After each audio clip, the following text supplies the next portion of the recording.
Mass demonstrations have taken place in several Israeli cities after the Prime Minister Benjamin Netanyahu sacked his defence minister. Yoav Gallant was dismissed after he called for controversial plans to overhaul the justice system to be scrapped. In Jerusalem, thousands of protesters gathered outside the country's parliament, and in Tel Aviv, demonstrators blocked one of the main highways. Azadeh Mishiri reports.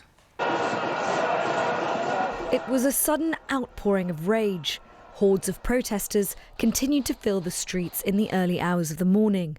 Demonstrations have been going on in Israel for months, but these protests were spontaneous as people surged into action. Everyone here served in the army, and they are serving too, and we are going to protect the democracy. We are here for the democracy. Bibi is not here for the democracy. Thank you very much. The protests were triggered by a one-line statement. Israeli TV broke the news that the Prime Minister had sacked the Defence Minister, Yoav Gallant. Mr Gallant is a member of the governing Likud party and a former senior general in Israel's defence forces. He was the first to break ranks with the Prime Minister. He said giving the government final say over all judicial appointments and weakening the powers of the Supreme Court was a threat to Israel's security. It cost him his job. Mere hours after his sacking, Israel's consul general in New York quit. He tweeted, "It is now time for me to join the fight for Israel's future, to ensure it remains a beacon of democracy and freedom in the world." Mr Netanyahu insists the reforms will stop the courts abusing their powers and that the people of Israel voted for them in the last election. These crowds don't agree. They took over Tel Aviv's main Ayalon highway. They set fires on major roads, and a game of cat and mouse ensued in Jerusalem. Protesters evaded Israel's security forces, breaching barriers outside Mr Netanyahu's home. This has to be stopped. This Prime Minister is not qualified anymore.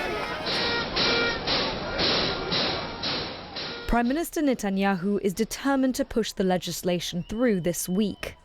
But protesters are calling for more demonstrations. They're insisting that they are the ones defending Israel's democracy. Azadeh Mishiri, BBC News. Well, in Jerusalem, police and soldiers used water cannon against demonstrators near Mr Netanyahu's home. Our Middle East correspondent Anna Foster was there. This is a country which is no stranger to protest now. People have been demonstrating on the streets against this legislation for 12 weeks. But tonight, this is a large and spontaneous gathering. This one is here in Jerusalem. We've followed this crowd as they march from the residence of Prime Minister Benjamin Netanyahu here to the Knesset, the Israeli parliament. On their way here, they were sprayed with water from water cannon. They had to climb through undergrowth to make it here. But you can see that has not deterred these protesters.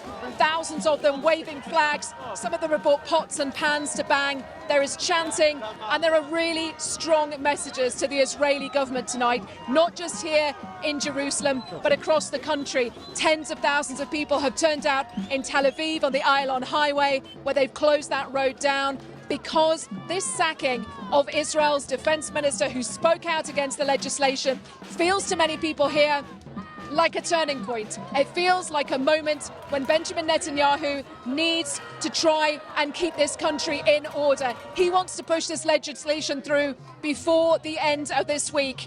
And at the moment, thousands of people are here on the streets of Israel to try and stop him.